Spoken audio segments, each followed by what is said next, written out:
Welcome everyone to our debut explainer, where we're breaking down the newly released NXGN 50 2026 rankings.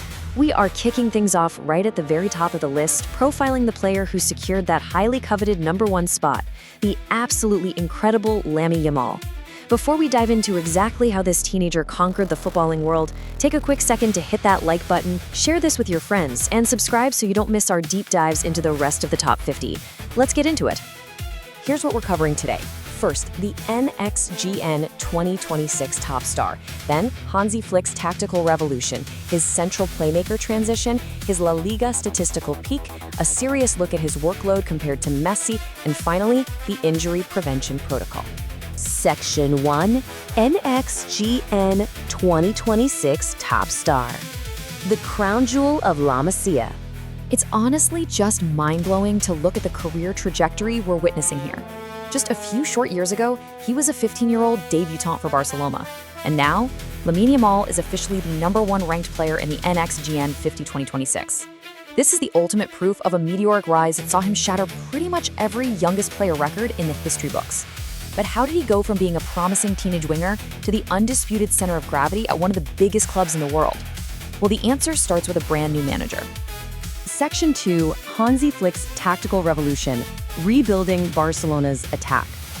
When Hansi Flick arrived ahead of the 2024/2025 season, he brought a massive shift. Flick didn't just slot Yamal into an existing system, he completely rewired Barcelona's attacking framework in a way that unlocked Yamal's potential to a terrifying degree. Flick brought in a specific tactical concept called minimum width. So instead of having wingers hug the touchlines to stretch the pitch, Flick pulls his attacking wingers much narrower, pushing them closer to the center forward and the penalty area. This forces the opposition's defensive line to compress, and it opens up entirely new, rapid passing lanes right around the box. The difference is absolutely huge. In Xavi's old system, Yamal was used as a very traditional winger, mostly isolating fullbacks in one-on-one situations out wide on the flank. But under Flick, the wingers play narrow and inverted. The play becomes highly vertical and direct. This structural adjustment is what fundamentally changed the entire trajectory of Yamal's career. Section 3, Central Playmaker Transition, the evolution of a #10. Because of that tactical shift, we saw a profound positional transformation. Yamal transitioned from being a pure touchline-hugging winger into a true creative playmaker in the central areas. Flick's system allows Yamal to drift freely from the right flank straight into those central half spaces. He's effectively operating as a creative #10 now, because guys like Rafinha are also playing narrow, and with deep vertical passes coming from players like Casado and Koundé, Yamal is receiving the ball in incredibly dangerous forward positions. From there, he can effortlessly feed Robert Lewandowski and maximize his 1v1s right at the edge of the penalty box. Section 4, La Liga Statistical Peak, a historic 2025-2026 campaign. And the results of this tactical tweak? Absolutely historic. The 2025/2026 season proved that Hansi Flick's system unlocked a level of output from Yamal that we've simply never seen from a player his age. 16. That is how many goals Lamine Yamal scored in La Liga last season. That was the highest goal tally of any of his teammates, and it was actually enough to earn him the prestigious Zara Award, given to the top Spanish goal scorer in the league, alongside Ferran Torres. But he wasn't just scoring. He also racked up 11 assists, which was the highest in the entire division. That combined total of 28 goals and assists made him the most lethal under-21 contributor across all of Europe's top 5 leagues. It's really no surprise that this incredible run earned him the Transfermarkt Player of the Season award, pulling in nearly 40% of the total votes. Just wild stuff. But it's not just the stats, it's how he plays.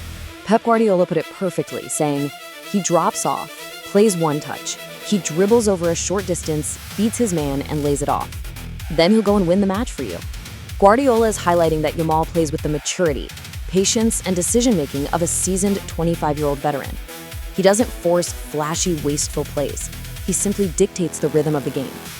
Section 5, Workload, Yamal versus Messi, or the price of greatness. But okay, here is where we need to slow down and look at the harsh realities of modern football. Being this incredible at such a young age means you are constantly demanded on the pitch. And there is a very severe physiological risk when you put this much stress on a musculoskeletal structure that is literally still developing. Approaching his 18th birthday, Yamal had racked up over 3,700 competitive minutes for club and country. Compare that to Lionel Messi at the exact same age, whose minutes were carefully managed well under the 1,500 mark.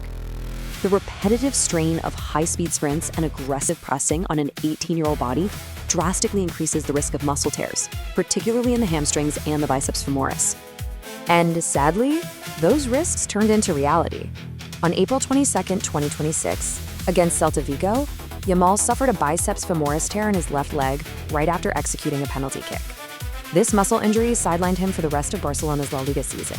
It also sparked some really sensitive tension between Barcelona's medical staff, who wanted to protect their player's long-term future, and the Spanish Federation, who desperately needed him for the 2026 World Cup. Section 6.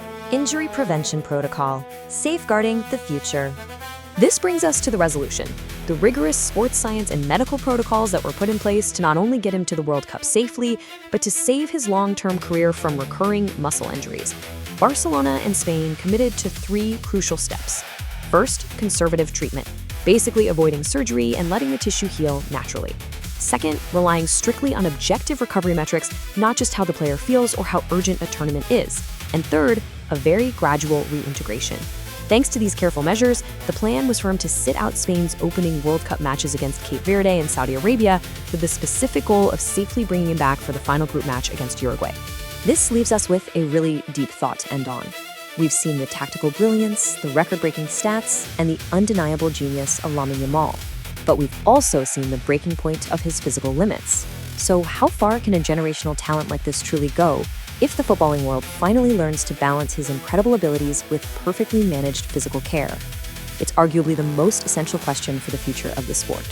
Thank you so much for joining me for this explainer. Let us know your thoughts below, and I'll catch you in the next one.